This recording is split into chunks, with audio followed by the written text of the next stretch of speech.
샬롬, 참으로 복된 날입니다. 하나님이 저와 여러분을 존귀하게 여기시는 것처럼 우리도 다른 사람들을 존귀하게 여기며 단 한 번뿐인 인생을 세게 살아가시기를 주님의 이름으로 축원합니다. 성공 같은 성공의 인생을 사시거나 적어도 실패 같은 성공의 인생을 살아가시기를 바랍니다. 때로는 많은 사람들이 자신의 인생을 보고 마무리된 현재 나의 모습을 보고 내가 실패한 것 같지 않은가 하고 생각하지만 아닙니다. 여러분 속에 하나님의 말씀이 침투해 들어가는 순간 실패 같은 참 성공의 인생을 사신 것이며 또한 그렇게 앞으로 살아갈 것입니다.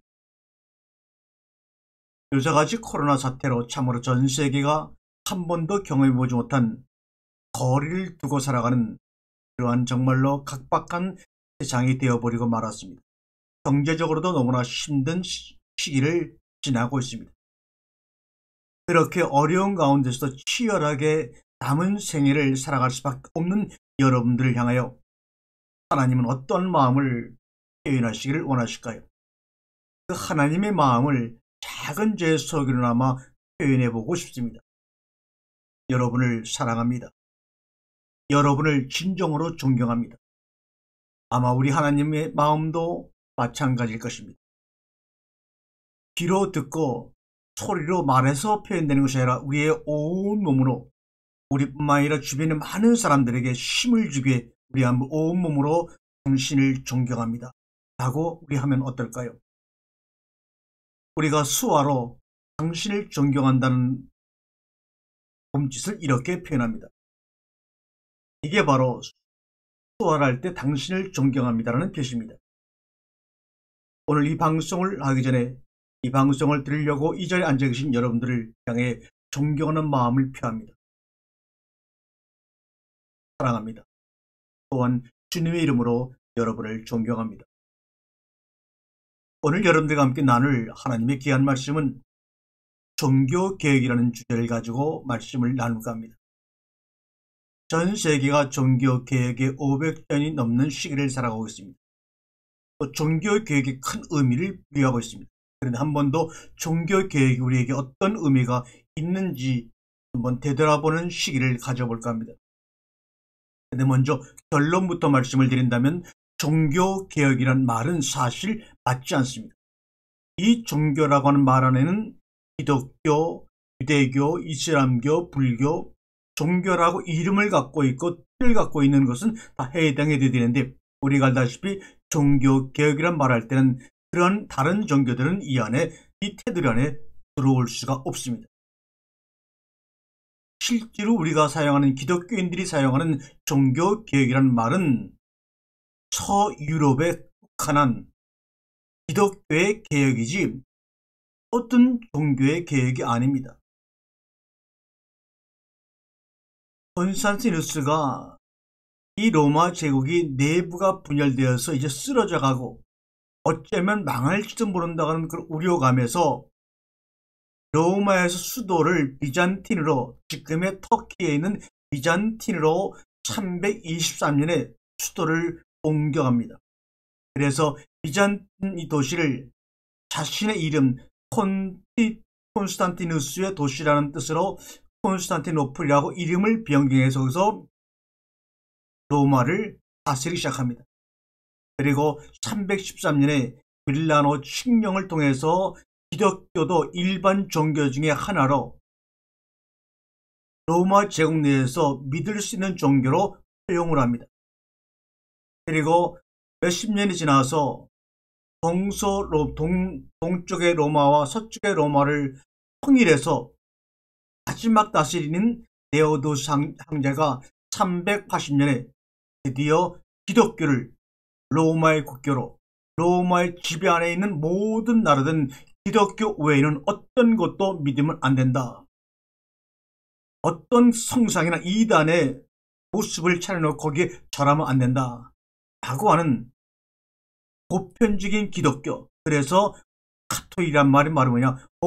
이 기독교만이 로마 제국 안에서 보편적으로 믿을 수 있는 종교다 해서 카톨릭이란 말이 생겨서 카톨릭 교회라고 한 것입니다. 이렇게 네오두 쌍제가 기독교를 국교로 만들어 놓고 서쪽에 있는 지금의 유럽의 로마와 동쪽으로 옮겨간 수도가 있는 콘스탄티노플의 로마가 합쳐져서 통일된 로마로 나라가 이행되며 그 안에 국교로서 기독교가 품위를 유지하다가 우리가 지금 알고 있는 유럽 그 서로마는 476년에 망하고 맙니다. 그리고 1000년이 지난 1000년 정도 더 나라를 유지하다가 동로마가 1453년에 드디어 이슬람 제국에서 종말을 고하게 되죠. 우리가 알고 있는 종교개혁은 476년에 망한 서로마 제국에서 있던 서로마 제국의 사실은 기독교입니다. 그러나 서로마 제국이 멸망한 뒤에도 동로마 제국은 1000년 동안이나 그 나라의 모습을 유지하고 왕성하게 모습을 유지하면서 나라의 주권을 지켜나갔습니다.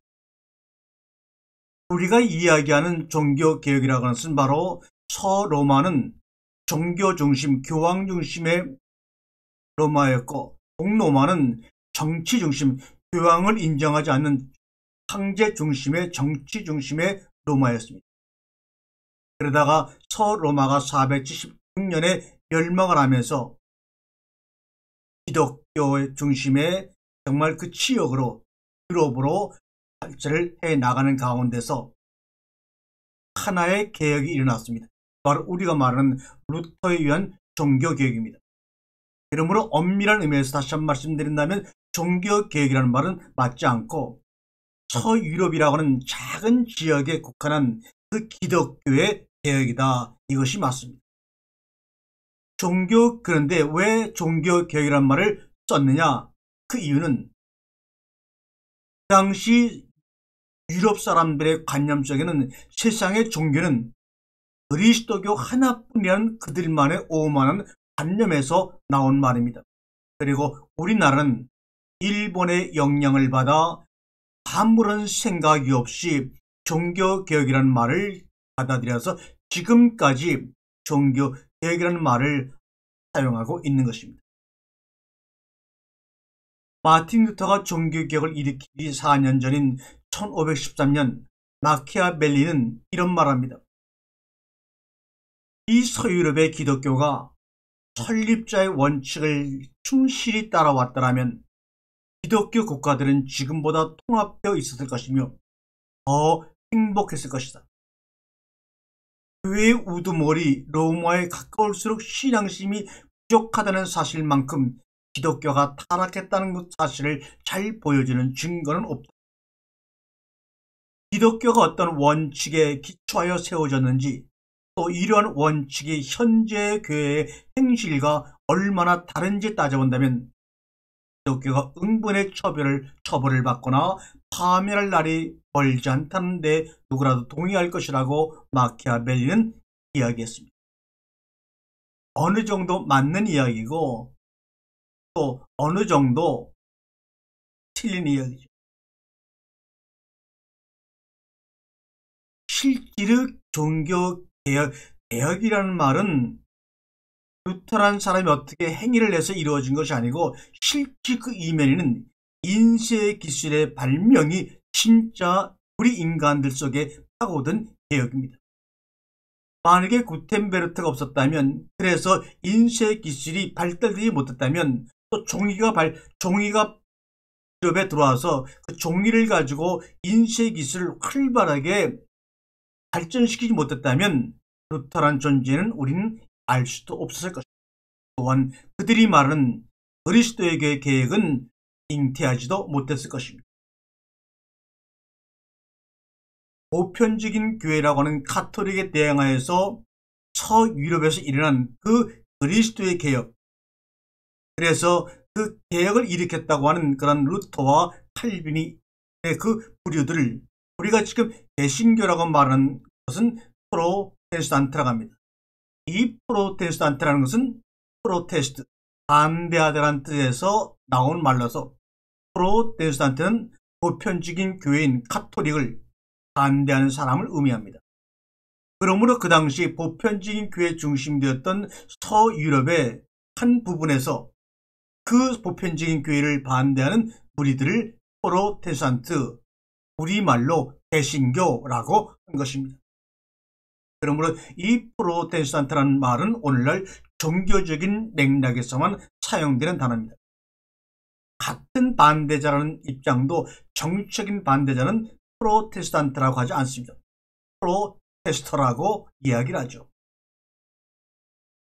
우리가 말하는 프로테스탄트 개혁은 어떤 서유럽 문화 안에서 종교적 방향성을 새롭게 뒤튼 것을 의미하지 어떤 종교를 전체적으로 개혁한 것이 아니라는 사실을 우리는 인식을 해야 합니다.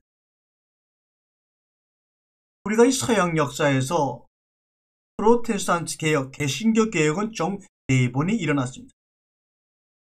제각각 다른 시대에 매우 다른 환경에서 벌어졌지만 이들 사이에는 공통점이 있죠.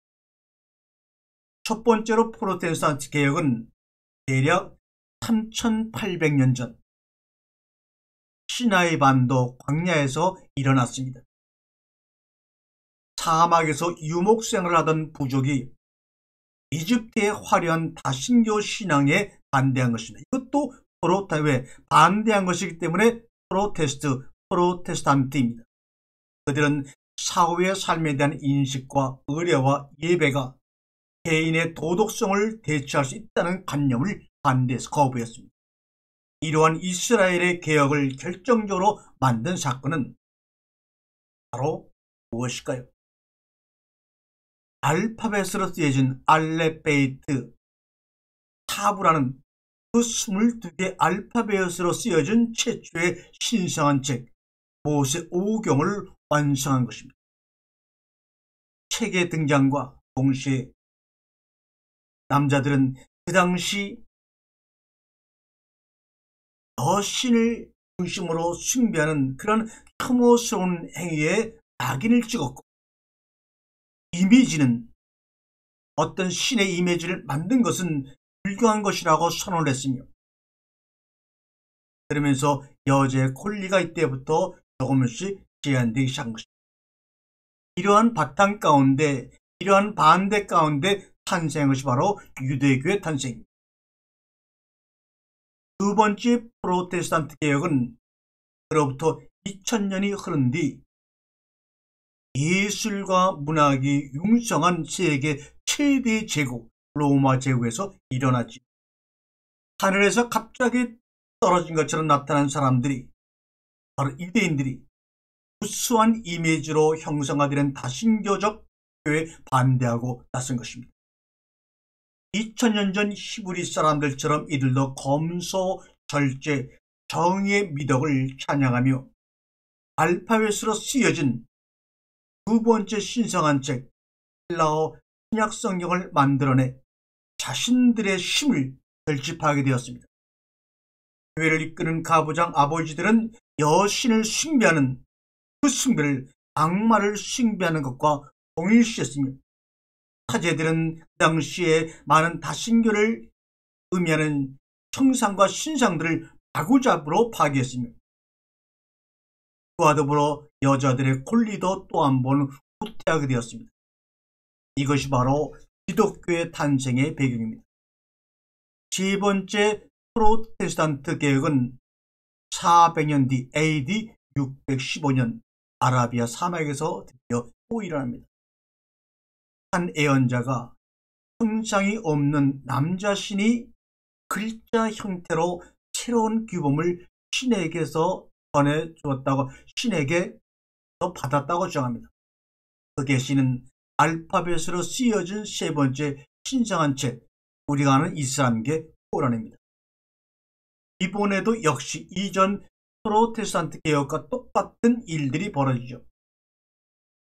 모든 눈에 보이는 제헌 미술들이 파괴되고 불법화가 되었으며 여자들의 자유를 완전히 구속하고 맙니다. 오랜 세월 경배하던 여신상도 완전히 사라집니다. 이것이 바로 이슬람의 탄생입니다.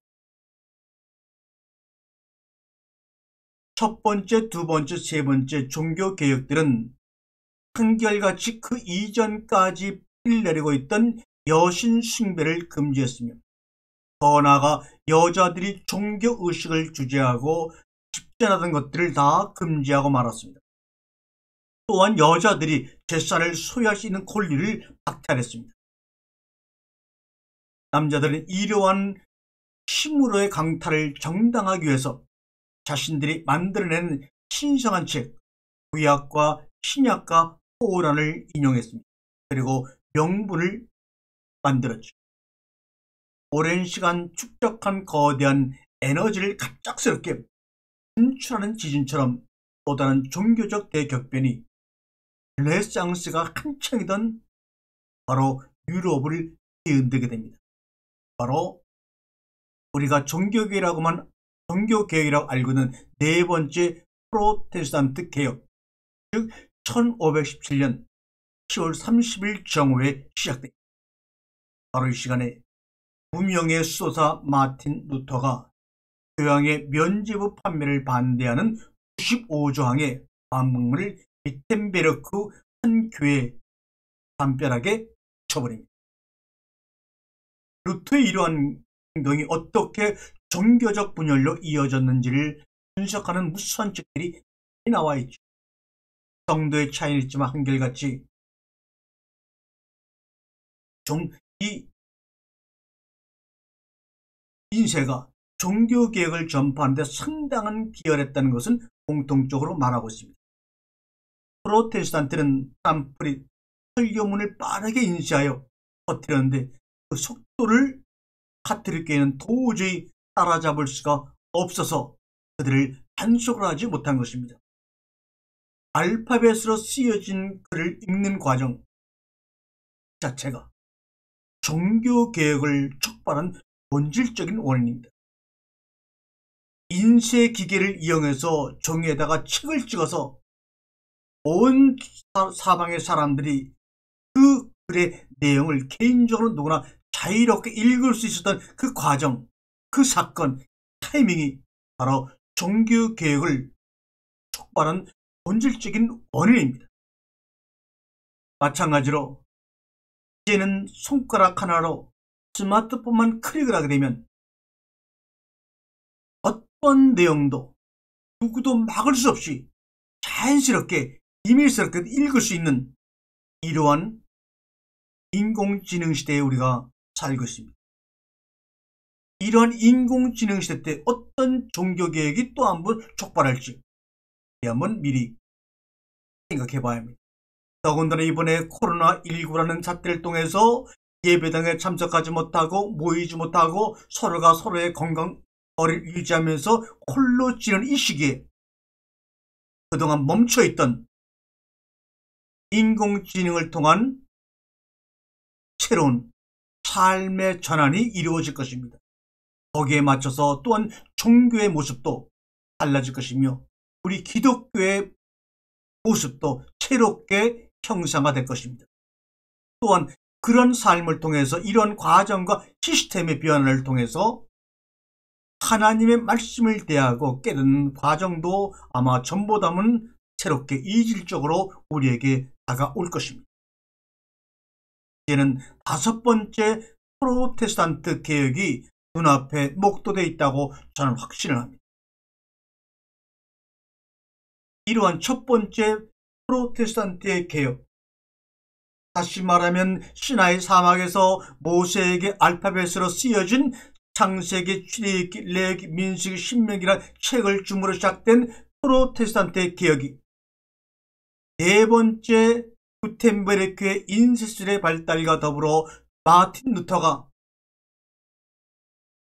개혁을 정한 반박문이 인쇄되어 온 세상에 퍼져나가고 또 그때 당시에 정말 그 사제들의 설교가 자유롭게 많은 사람이 읽을 수 있음으로 말미암아 종교개혁이 일어났듯이 모든 종교개혁의 핵심과 본질은 바로 알파벳입니다. 다시 말하면 문자입니다. 또 우리에 맞게 말하면 기역, 니은, 디귿, 리을, 이읍, 아, 어야, 아이웨오. 그래서 어느 가수가 이런 노래를 냈죠. 가나다라 마마사, 너와 나의 아무. 우리에게 주어진 한글이라는 기역, 니은, 디귿, 리을, 아, 이, 우웨오, A, B, C, D, 알레페이트, 이런 모든 그런 20개 정도밖에 안 되는 이런 알파벳, 그 기호가 서로 연결되고 뭉쳐서 변화를 이루어서 프로테스탄트의 혁명을 이루어 냈다는 것입니다. 우리가 살아가는 AI 시대, 이 컴퓨터 시대, 4차 혁명 시대는 어떤 또 알파벳이 사용되느냐? 20개도 아닙니다. 10개도 아닙니다. 5개도 아닙니다. 단 2개. 0과 1이라는 2개 아라비아 숫자가 서로 결합해서 인간의 뇌가 상상할 수 없는 수백만 배의 일을 해내고 있고, 검색을 해내고 있고, 우리가 원하는 모든 답을 소리로, 글로, 영상으로, 이미지로 보여주고 있는 시대가 되었습니다. 22개 알파벳으로, 기역니은 디귿로 이루어졌던 그 프로테스탄트의 혁명이 이제는 0과 1이라는 2개의 아라비아 숫자만 가지고 지금 일어나고 있는 시대가 바로 AI 시대라는 것을 여러분 아시는지. 그래서 전 세계 검색의 90% 이상을 지배하고 있는 구글, 이 회사가 있습니다. 이 원래 구글이라는 회사의 이름은 원래는 구글이 아니라 구골입니다. 구골. 이것은 무슨 말이냐? 1에다가 0이 100개 붙어 있는 인간이 상상할 수 무한대의 숫자를 구골이라는데, 이 구골회사의 미래를 보고 투자하던 투자자들이 마지막 금액을 적고 사인하는데 잘못 적어서 구글이라고 적었습니다. 그래서 그냥 보니까 구글도 괜찮을 것 같아서 구글이라고 그때부터 이름을 구글이라고 불렀던 것입니다. 지금은 구글뿐만 아니라 구글의 자회사들이 엄청나게 많습니다. 그래서 그 모든 구글의 자회사를 합쳐서 알파벳이라는 모기업을 만들었습니다. 알파벳 주식회사. 여러분 알고 계십니까? 구글의 지주회사가 바로 알파벳 주식회사입니다. 프로테스탄트 혁명의 핵심이 바로 알파벳이었다면 지금 구글이라고 하는 그 검색회사가 돌리고 있는 최종 목표는 알파벳입니다. 인류의 모든 알파벳 그 기호를 지배하겠다는 겁니다. 그 모든 기호를 줄여서 0과 1로 줄여서 모든 질문과 답을 다 지배해서 인간의 생각마저도 컨트롤하겠다는 것이 바로 구글의 모회사 알파벳 주식회사입니다. 신성한 책을 읽고 해석할 수 있는 권한을 누구에게 주어야 할까요? 라는 것이 루터의 고민이었겠죠. 가톨릭 교회는 라틴을 아는 소수의 고위 성직자들만이 성서를 해석할 수 있다고 주장하고 지금도 마찬가지입니다. 교양의 말은 곧 최종적인 선고였습니다. 중세시대 교회는 신약을 엄격히 관리했습니다. 아무리 교회 헌신한 확실한 신자에게도 성경을 주지 않았습니다. 성서의 필사본은 수도사의 책상에서 쇠사슬에 묶어놓거나 캐비넷 안에 넣고 비밀번호로 잠궈놨습니다. 성서를 이처럼 관리하다 보니 서품을 받은 안수를 받은 소수의 성직자들만이 사람들을 하늘나라로 데려다 줄 수 있다는 교회의 주장이 통했던 것이죠. 성경을 볼 기회도 없고 만질 기회도 없으니 그 성경을 알고 있는 그들만이 우리를 하나님의 나라로 인도할 수 있다고 하는 것에 동조할 수밖에 없었던 거죠. 그래서 아우구스티누스가 말했듯이 교회 밖에는 구원이 존재하지 않는다고 한 말이 바로 이러한 말입니다. 교회 밖에는 성사가 존재하지 않으므로 성사가 존재하는 이 가톨릭 성당 안에만 구원이 존재한다 이 말입니다. 그런데 마틴 루터가 주장한 프로테스탄트 핵심은 기독교도 기독교라면 누구나 성서를 직접 읽어야 한다라고 반대하기 시작한 겁니다. 루터는 아우구스티누스의 주장을 정면으로 반박하며 모든 사람이 많은 제사장 베드로서의 말씀을 인용하여 모든 사람이 하나님의 성직자다라고 선언합니다. 누구나 자신의 판단에 따라서 성서를 읽고 해석할 권리가 있다고 주장을 합니다. 마틴 루터는 더 나아가 무수한 이미지로 채워진 성당의 화려한 의식을 반대합니다. 수천 년 이어져 내려온 문자 대 이미지, 그림의 갈등이 종교개혁 핵심에 다시 점화가 된 것입니다.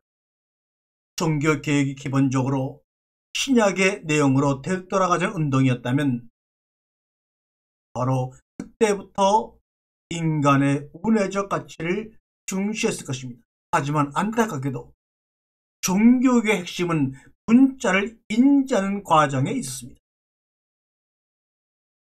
그림과 영상과 사진으로 신앙의 틀을 유지해갔던 그런 운의 중심의 가치에서 인쇄로 하나님의 말씀을 번역하고 인쇄해서 모든 사람 읽을 수 있는 자아내를 활용할 수 있는 그런 종교로 개혁이 일어나고 있었던 것입니다. 아무도 인식하지 못하는 과정 속에서 자아내의 인식의 종교, 문자를 인지하는 과정 속에서 자아내가 강화됨으로 말미암아 어떤 현상이 일어나냐, 그런 문자를 중요시 여기고 성경을 마음껏 읽을 수 있는 그런 문자를 인지하는 종교로 변화되는 과정 속에서 옳고 그림이 더욱더 확실하게 문자를 통해서 사람들에게 세뇌되어 들어갔던 것입니다. 이것은 옳고 이것은 옳지 않다.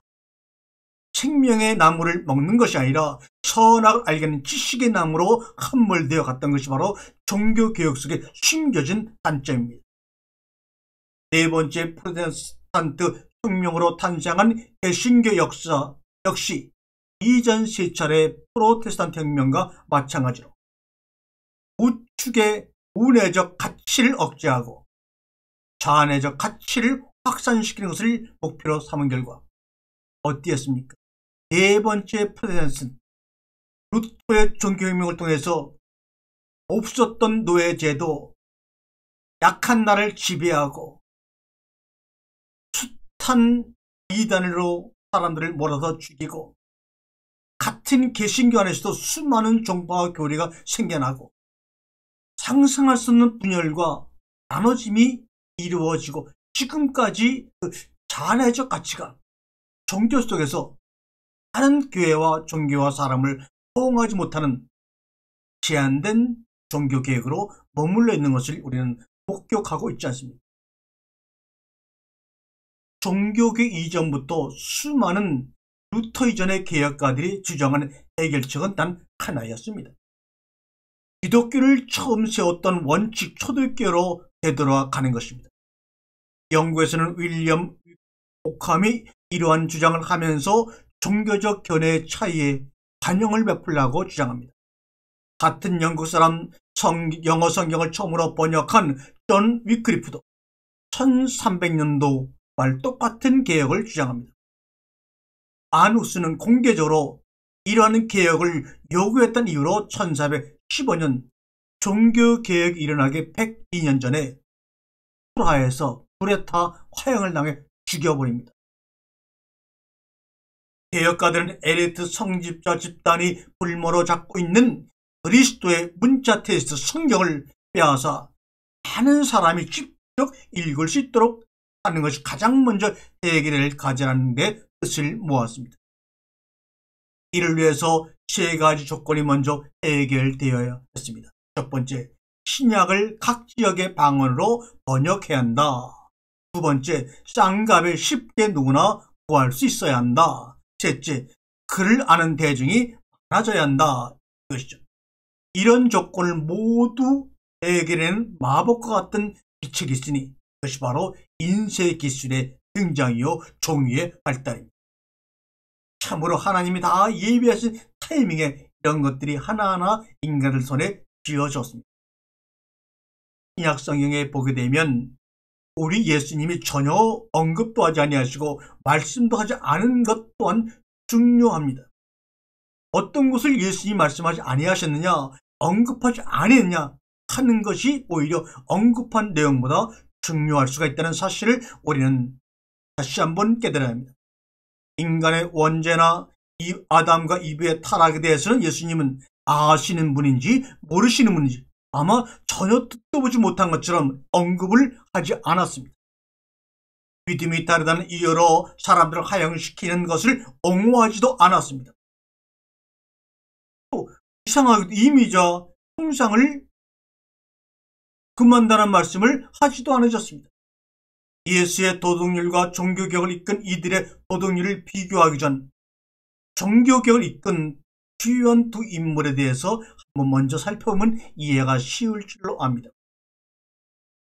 세계적인 무대 위에 자기도 생각지 못하게 갑자기 뛰쳐나온 마틴 루터.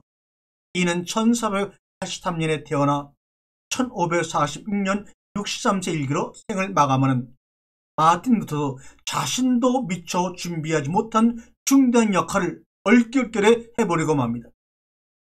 그 결과 16세기를 대표하는 출출한 인물로 지금까지 평가를 받죠. 마틴 루터는 1506년 아우구스티누스 수도원에서 수도사로 서풍을 받은 뒤 위텐베르크 대학에서 신학을 가르치는 수도사였습니다. 그러던 중 요한 넬첼이 인근 지역까지 와서 교황이 보증하는 면죄부를 팔기 시작했다는 그 소식에 너무나 격분해되어 그는 기독교 조직 전체를 개혁해야 한다는 확신을 하게 되었고 마침내 교황 체제를 폭력으로 전복해야 한다는 주장을 하기까지 이른 것입니다. 그러므로 우리가 말하는 마틴 루터의 종교개혁 500주년이라고 하는 것은 기독교 조직 내에서 부패된 그런 조직과 그 방향들을 다 없애야 된다, 바꿔야 된다 하는 서유럽에 극한한 기독교의 조직의 시스템을 변화시키자고 시작한 것이 바로 기독교의 종교개혁의 본질이요 처음과 마지막입니다. 우리가 말하는 근본적인 종교에 대한 어떤 개혁을 하자고 일어난 것이 아닙니다. 그러한 마음조차도 루터 속에는 있지도 않았습니다. 이러한 의지의 결투에서 상대가 바로 그 루터가 상대해야 할 그 교황이 아주 의식이 있고 도덕적으로 아주 완벽한 사람이었다면 아마 그 당시에 루터의 개혁은 실패했을 것입니다. 그러나 역사에서 말하듯이 완전히 여자에 빠진 교황이 체육에 빠져버린 레오 10세였다는 것이 루터에게 행운이요 하나님이 준비하십니다. 레오 10세는 여자를 밝힐 뿐만 아니라 거칠고 고집이 센 사람이었습니다. 이 레오 10세는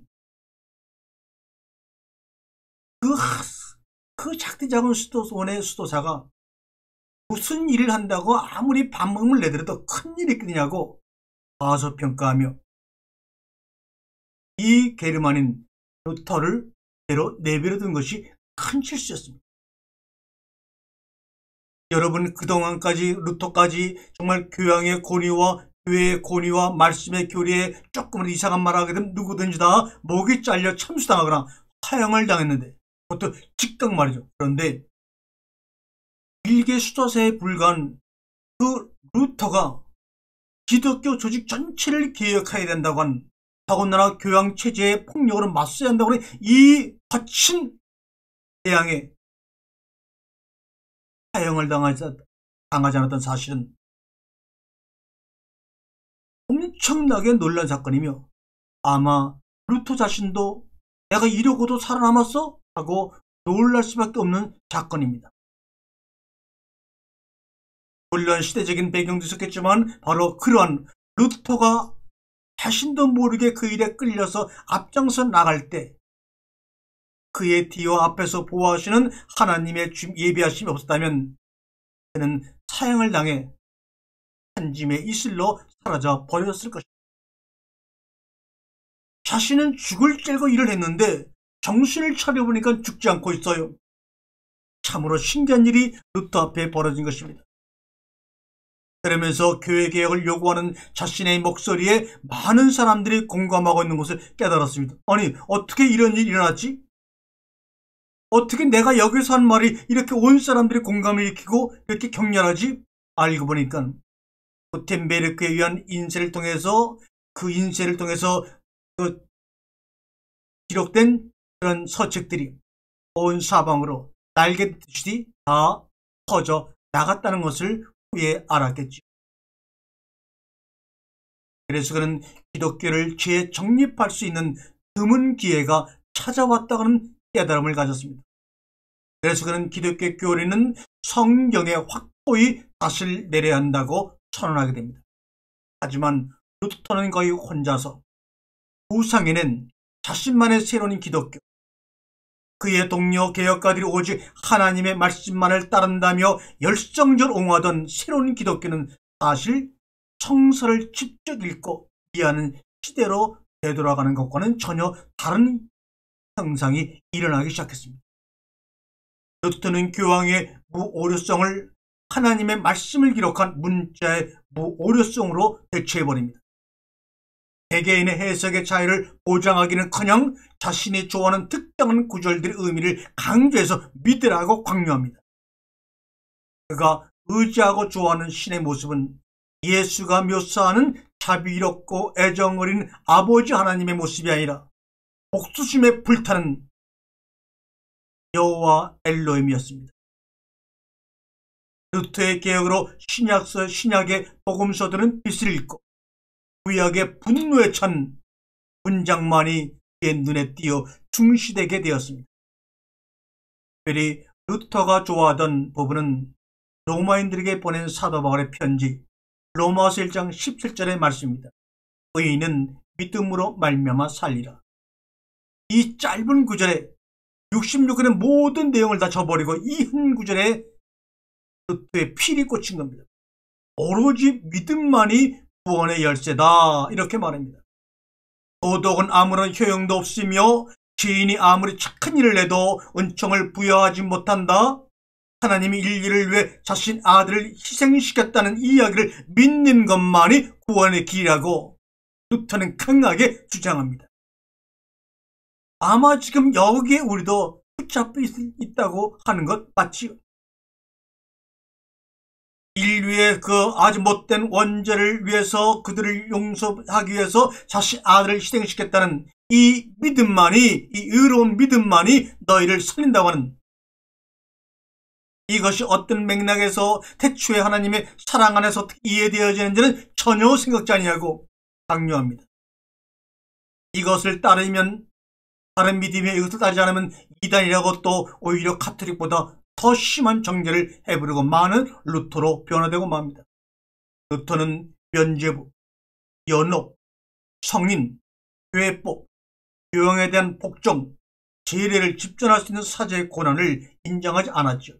왜요? 시스템을 개혁하는 것이니, 성서에 구체적으로 명시되어 있는 것이 아니라는 이유에서였습니다. 하지만 그가 크로 소중하게 받아들였던 아우구스티누스의 원죄 개념 역시 성서에 전혀 언급되어 있지 않은 것인데도 불구하고 아우구스티누스의 원죄 개념은 그렇게 소중하게 받아들여서 이 원죄에서 벗어나려고 그러면 로마서 1장 17절에 의인은 믿음으로 산다.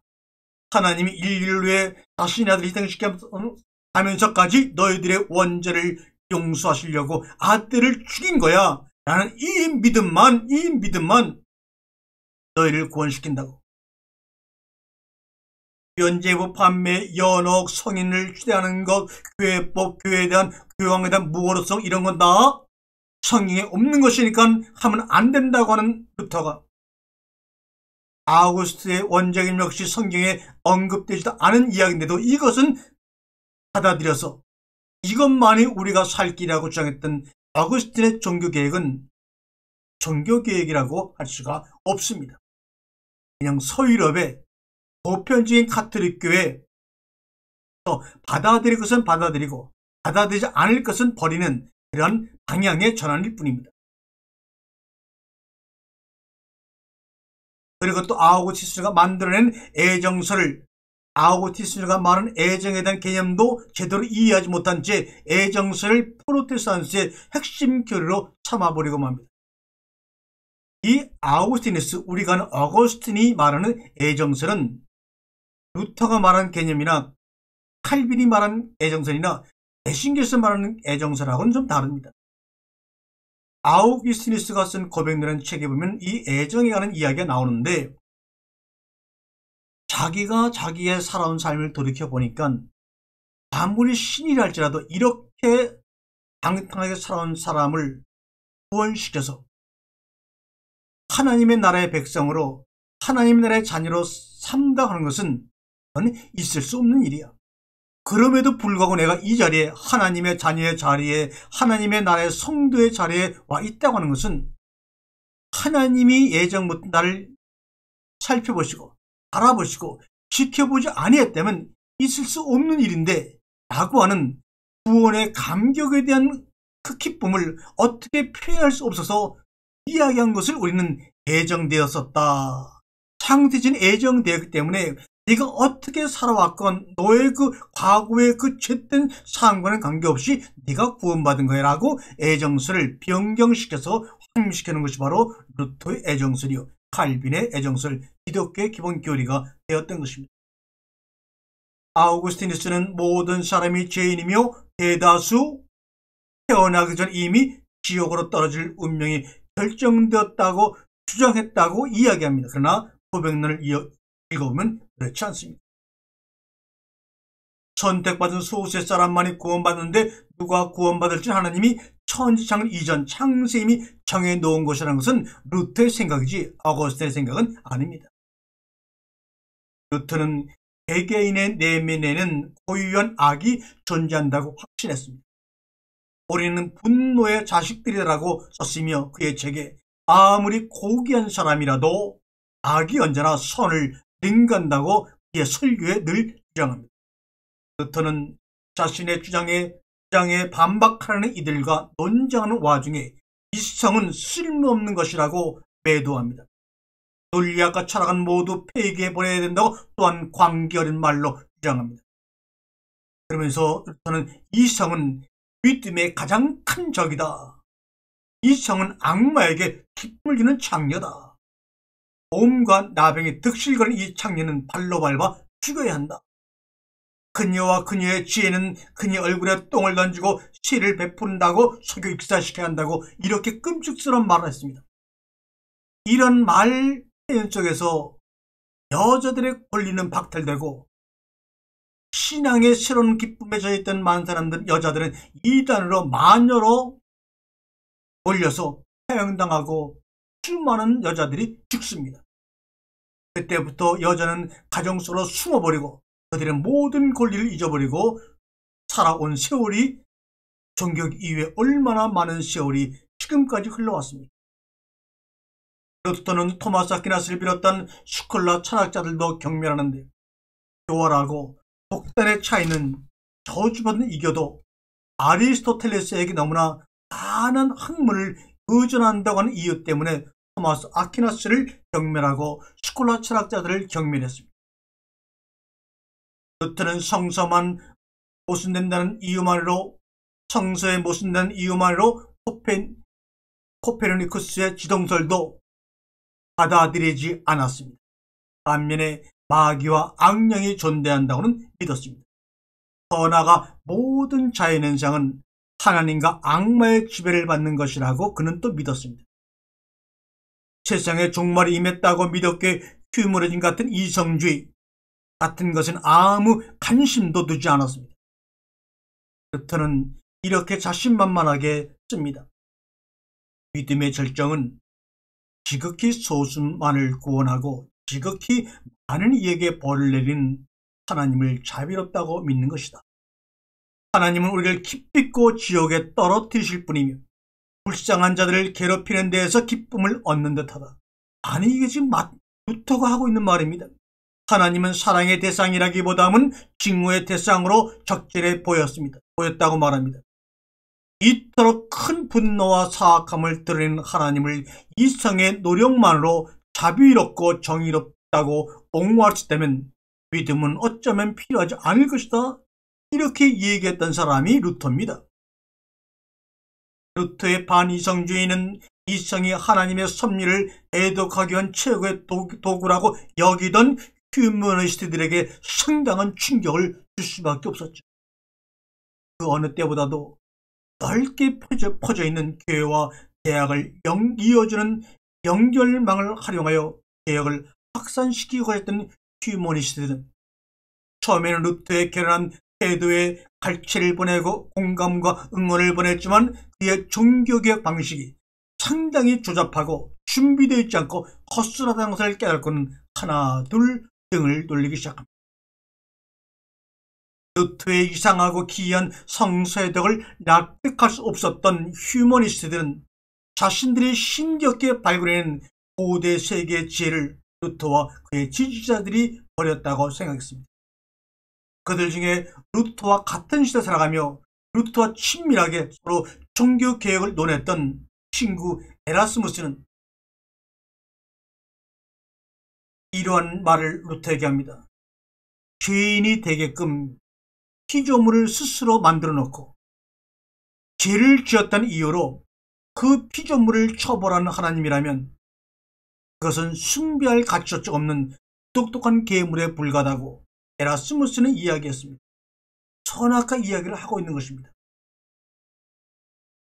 그러나 같은 개혁을 위해서 한 방에 나아가던 루터는 원죄를 받아들이고 원죄를 인해서 하나님의 아들 예수가 죽었다는 아거스틴의 그 원죄론을 아주 믿고 사모하고 세상에 이야기했던 루터 입장에서는 친구 에라스였으면 이 말을 받아들일 수가 없어서 결국은 격별하게 됩니다. 또한 존 테일러는 원죄에 관한 성경 교리라는 책에서 칼뱅주의 교리가 잘못되었다고 정면으로 원죄론을 반박합니다. 그리스도의 예수의 아버지 하나님이 그런 선악과라는 말도 안 되는 짓을 저질렀다고 주장하는 루터야말로 심각한 신성을 모독하는 것이라고 그의 친구 에라스무스는 이야기합니다. 실제로 루터의 숙명론을 믿고 어차피 창세전에 우리를 선택했다면 이라는 숙명론, 운명론을 믿고 제멋대로 행동하는 신앙인들이 곳에서 나타나기 시작했습니다. 또한 영어 성경을 처음으로 번역한 존 위클리프는 루터보다 150년 전에 영어로 성경을 번역하면서 기독교 개혁에 첫 발을 내딘 존 위클리프는 영어 성경을 완벽히 번역해 놓은 다음에 우리 기독교 신앙의 유일한 표준과 핵심은 교회가 아니라 바로 이 한 권의 성경책이라고 주장합니다. 그러므로 영국 국교도와 감을 쌓고 영국 국교도의 대적자가 되고 맙니다. 이 존 위클리프는 그래서 생전에도 죽은 후에도 이단으로 박해받고 오해받고 결국은 존 위클리프는 교회가 신앙의 기준이 아니라 성경이 한 권이 신앙의 기준이라고 하면서 성경을 번역했던 이 멋진 사나이는 살아생전에도 죽어서도 이단이라는 오명을 벗지 못하고 결국은 순교하고 맙니다. 창세기부터 요한계시록까지 정말 한자 영어를 생각하는 사람들에게 하나님 말씀을 읽게 하기 위해서 그 번역의 온 생애를 보냈던, 그리고 그 번역을 마친 다음에 몇 년 뒤에 순교를 당했던 이 사람처럼 성경의 하나를 잘 아는 사람이 누가 있겠습니까? 그런데 이는 이단으로 순교를 당했습니다. 그는 성경을 번역한 다음에 그 영어 성경 속표지에다가 이런 말을 썼습니다. 이 성경이 이제 번역되었으므로 앞으로 국민을 위한 정부가 가능해질 것입니다. 벌써 많이 들어본 말 아닙니까? 이 내용이 국민을 위한 정부, 이 말은 수백 년 후에 게티스버그에서 링컨 대통령이 연설할 때 바로 존 위클리프가 번역한 영어 성경 표지에 있는 이 말을 그대로 갖다가 인용한 것입니다. 링컨 대통령이 한 말이 아니고 영어의 성경을 번역해서 신앙의 기준은 교회가 아니라 성경뿐이라고 말한 이 존 위클리프의 속 표지에 있던 말을 링컨이 사용한 것입니다. 벌써 몇백 년 전에 민주주의에 대한 그런 뜻을 암시를 성경을 번역하면서 성경 속에 있는 사람의 사랑과 하나님의 사랑을 통하여 이루어지는 아름다운 나라를 존 위클리프는 예언했고, 그것에 감동받고 그 이해한 링컨 대통령을 게티스버그에서 해서 이 말을 하고 총에 맞아 그 역시 순교를 합니다.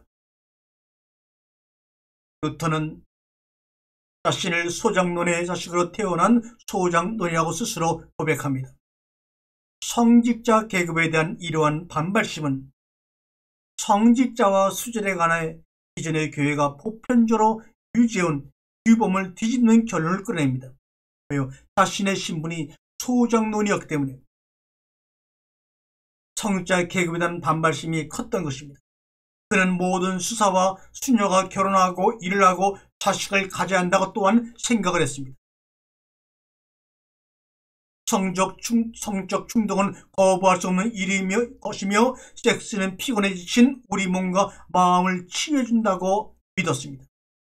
하지만 그는 여전히 섹스를 죄라고 생각했으며 결혼한 부부 사이의 섹스도 애가 아니라고 생각을 하는 이중적인 생각 속에서 갈등을 겪었습니다. 결혼한 부부 사이라면 하나님은 그 죄를 또한 봐주신다고 엉뚱한 말을 하기도 합니다. 그러면서 마틴 루터는 비텐베르크 한 수정원이 문을 닫자마자 루터는 수녀원이 문을 닫기 전 수녀들에게 남편감을 찾아주는 일을 했습니다. 수녀들을 그 지역 독신자들과 짝을 맺어주는데 단 한 명만이 짝을 찾지 못했습니다. 한 명은 바로 26살 먹은 카테리나 폰보라라고 하는 수녀입니다. 이 여자는 루터가 남자 이름을 불러줄 때마다 모두 마음에 안 든다고 고개를 가로주었습니다. 다가 머리끝까지 치민 루터는 도대체 누가 네 눈에 차겠느냐고 묻자 카테리나 폰보라는 고개를 바짝 들고 루터를 바라보면서 바로 당신입니다. 마틴 루터 당신입니다라고 폰보라는 고백합니다. 생각지도 않았던 그녀의 대답에 충격을 받은 루터는 정신을 가다듬고 자신보다 16살이나 어린 그녀의 청혼을 받아들이고 결혼합니다. 루터가 말이죠. 아마 16살이나 어린 처녀와 결혼하는 것은 아마 루터가 정말로 선구자가 아닐까 생각이 듭니다. 수사였던 남자와 수녀였던 여자가 결혼을 한 것입니다. 카테린이는 6아이를 낳았고 성실껏 남편 루터를 돌보았습니다. 그녀와의 결혼생활을 통해 영감을 받은 루터는 이러한 말합니다. 하나님이 남자에게 주신 가장 큰 선물은 경건하고 다정하고 하나님을 두려워하고 가정을 사랑하는 아내다라고 고백을 했습니다. 사실 그는 여자를 해충, 역병, 짐승과 묶음으로 동일시 취급을 했는데 이들은 모두 아담의 불복종에 화가 난 하나님이 남자에게 벌을 주기 위해 그를 괴롭히도록 만든 것이다 라고 했던 루터가 또한 잠자는 여자에 올라타 섹스를 하고 자신의 피를 뿌린 악마 이퀴버스가 존재한다고 여자를 그렇게 생각했던 루터가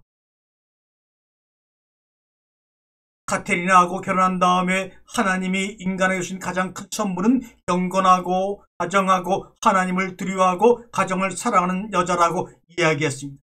역시 인간의 생각이란 수시로 자신의 환경과 감정에 따라 변할 수밖에 없음을 루터 자신이 스스로 증명하고 있죠.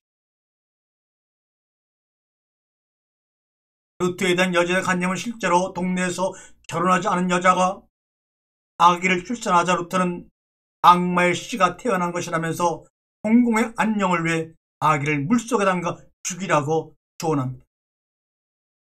또한 그는 자연을 싫어했습니다. 도시를 벗어나면 악마에게 홀릴 수 있다고 생각을 했습니다. 우박, 천둥, 홍수 같은 자연적 현상을 악마의 소행이라고 루터는 설명을 했습니다. 저는 역사상 손에 꼽을 만큼 많은 저작을 남긴 사람입니다.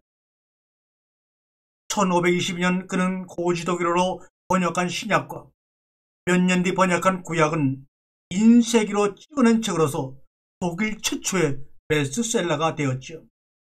또한 자신의 종교적인 신념과 설교문을 책으로 만들어 인쇄해서 발행했습니다.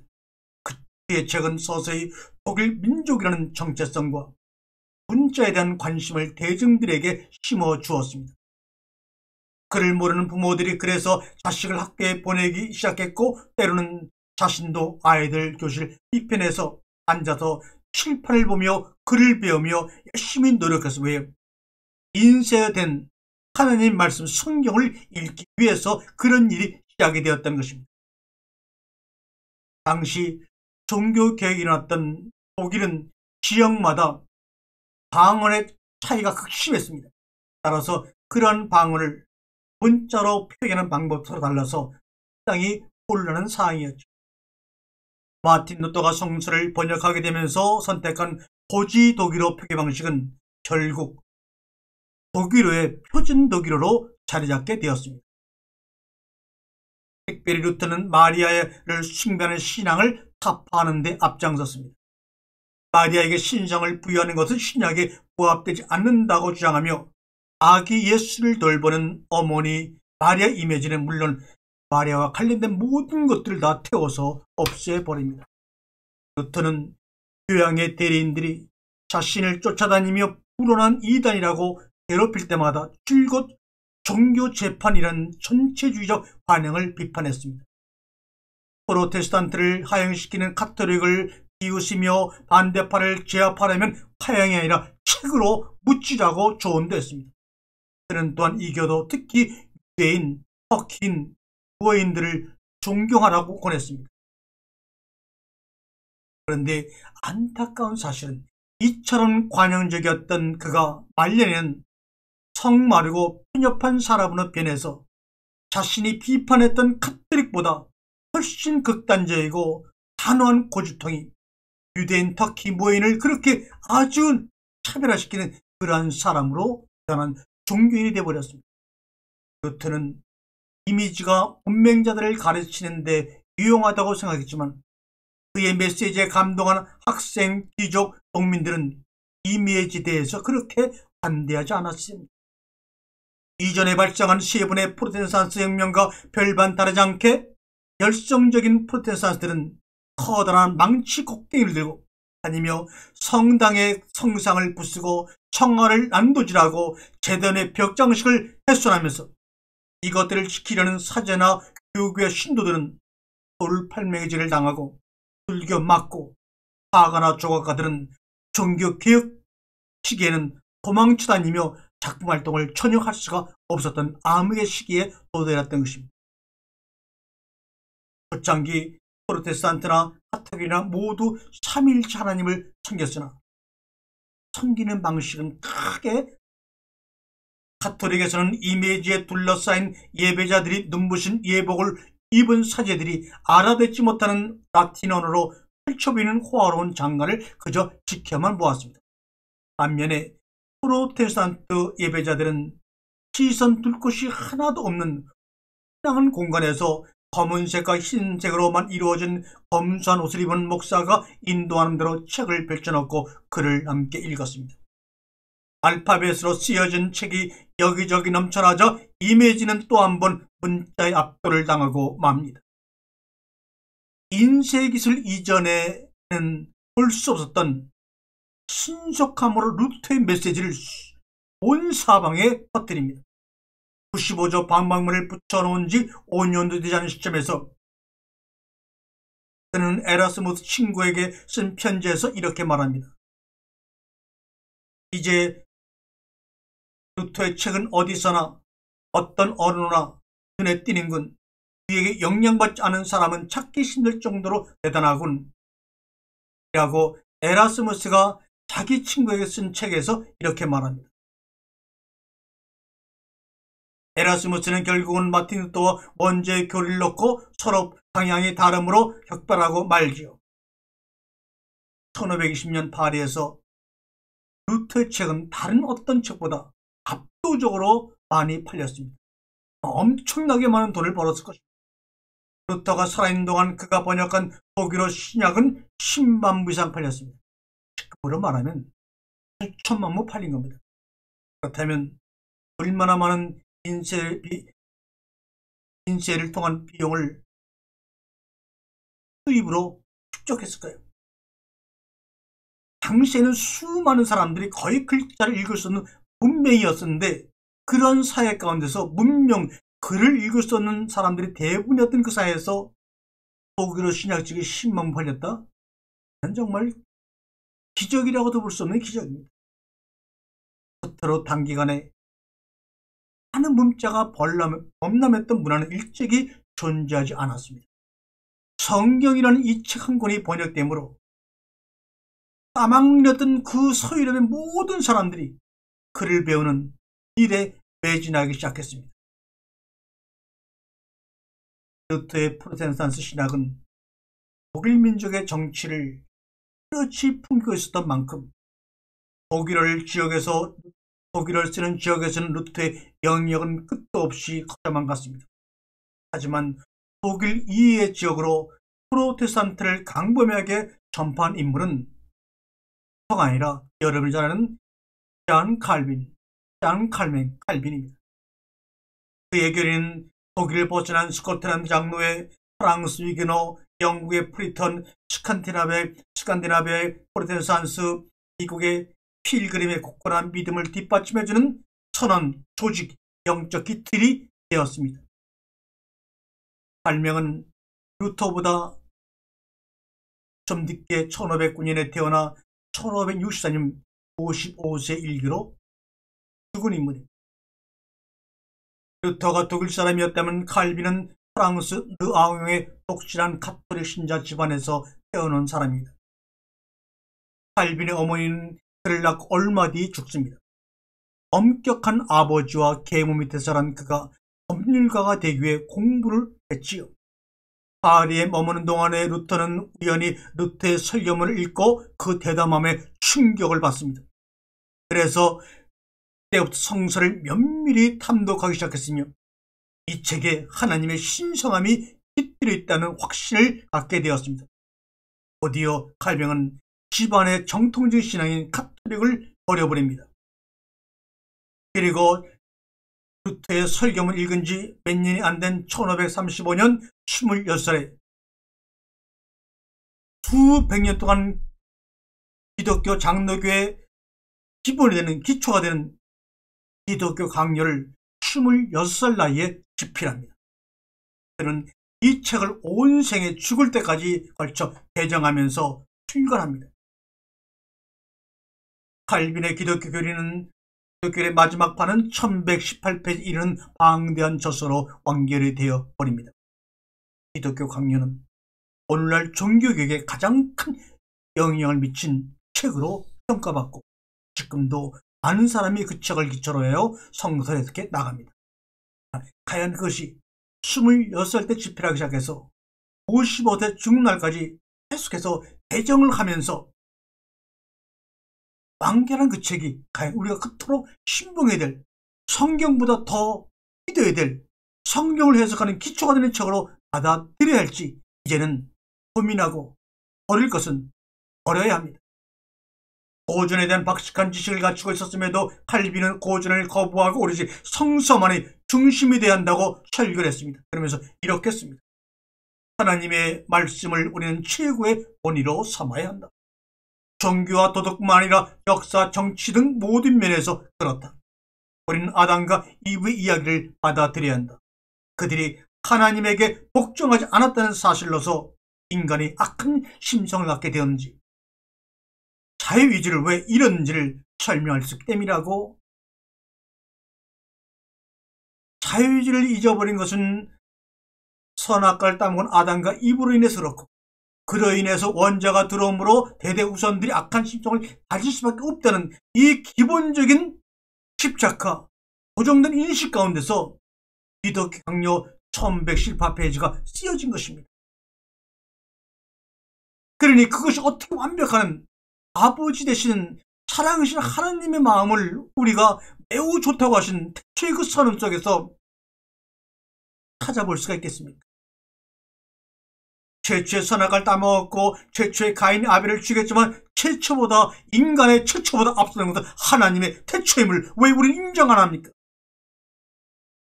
최초마다 벌어지는 죄에 대한 습성과 사건들이 아무리 크다 한들 하나님의 태초 안에서 매우 힘이 좋았더라 하신 그 태초 안에서 왜 우리는 보지를 못하고 최초의 사건이 최초의 사랑을 압도한다고 생각을 하십니까? 이것처럼 끔찍히 하나님을 망령때리고 하나님 외에 다른 신을 섬기는 것이 아니고 무엇이겠습니까? 그런 칼빈의 교리를 우리는 왜 한번 검토해 보려고 생각하지 않습니까? 이제야 참다운 기독교 개혁이 일어나야 합니다. 참다운 기독교 개혁이 일어나므로 말미암아 이 지구상의 모든 종교가 새롭게 개혁이 일어나는 시대로 끌고 가야 합니다. 그는 이타주의, 칼빈은 이타주의, 공유, 우호적 협력과도 같은 인간의 능력을 상당히 염세적인 시선으로 바라보았습니다. 인간의 정신은 하나님의 정의에서 너무나 벗어나 버렸기에 인간은 사악하고 삐뚤어지고 비열하고 불순하고 부정한 것 외에는 상상할 수도 희망할 수도 계획할 수도 없다고 인정해버립니다. 인간의 마음은 철저히 원죄로 물들었기 때문에 인간의 숨결에는 숨쉬는 순간순간마다 타락과 부패가 아닌 그 어떤 것도 묻어나오지 않는다고 말합니다. 어떤 사람이 가끔은 손해볼 수 있다 하더라도 그 정신은 언제나 위선과 거짓으로 엮여 있으며 그 영혼은 내면에서 사악함의 족쇄에 묶여 있다고 말합니다. 칼빈은 루터처럼 어거스틴이 만들어낸 원죄의 개념을 아무런 의심 없이 받아들였을 뿐 아니라 루터의 애정서를 한 단계 더 발전시켜서 인간뿐만 아니라 하나님까지도 이 끔찍한 구속복을 잊게 만들었던 장본인입니다. 하나님은 모든 것을 애정에 두었기 때문에 모든 미래를 안다. 하지만 그러한 전지전능함은 거꾸로 하나님은 스스로 어떤 것도 바꿀 수 없게 만들어 버렸다고 하는 것이 맞는 논리죠. 물론 하나님은 그토록 많은 이들의 영혼이 태어나기 전부터 지옥에 가도록 애정해 놓은 이유를 스스로 알고 있다고 말합니다. 나약한 인간들에게 자신의 무시무시한 정의를 보여주는 것이 하나님의 방식이기 때문이라고 칼빈은 말합니다. 어쩌면 루터의 이야기가 똑같은 이야기를 할까요? 그의 하나님의 피조물들은 두려움 속에서 겸손한 마음으로 하나님에 대한 무조건적인 믿음을 바치는 것 외에는 어떠한 것 선택할 수 없다고 칼빈은 말합니다. 우리가 하나님을 향한 두려움과 겸손한 마음으로 하나님에 대한 무조건적인 믿음 때문에 우리가 하나님의 자녀가 될까요? 하나님의 나라가 될까요? 구원을 받을까요? 그렇다면 인간의 행위가 하나님의 사랑보다 앞서간다는 말 아닙니까? 인간의 행위가 하나님의 마음을 움직인다는 것 아닙니까?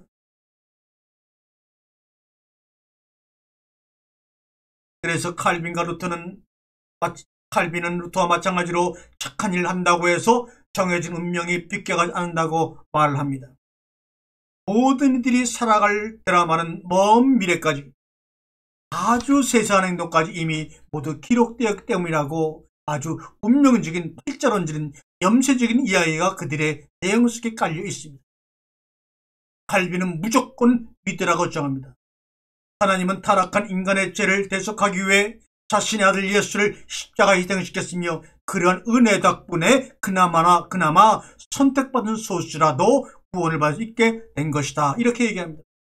도대체 그나마 선택받은 소수는 누구일까요? 그러면 하나님의 똑같은 피조물인 그 대다수는 어떻게 된단 말입니까? 어떻게 인간이 그러한 판단을 하나님 앞에서 감히 하고 짓거린다는 말입니까? 칼빈은 루터와 마찬가지로 이미지를 모조리 추방합니다. 십자가도 교회 안에서 금지합니다. 하나님 말씀을 읽는 행위를 반대하는 그 어떤 것도 곁에 두어서는 안 된다고 가르칩니다. 또한 칼빈은 여자는 인류를 타락시킨 더러운 존재라고 감히 공공연하게 선언합니다. 그러니 루터와 칼빈의 종교개혁 속에서 여자의 쓸 자리는 어디였단 말입니까? 여자의 권리와 그의 그 삶은 어디로 갈 수밖에 없단 말입니까? 여자는 아버지와 남편의 명령에 불평 없이 완전히 순종만 해야 된다고 칼빈은 가르칩니다.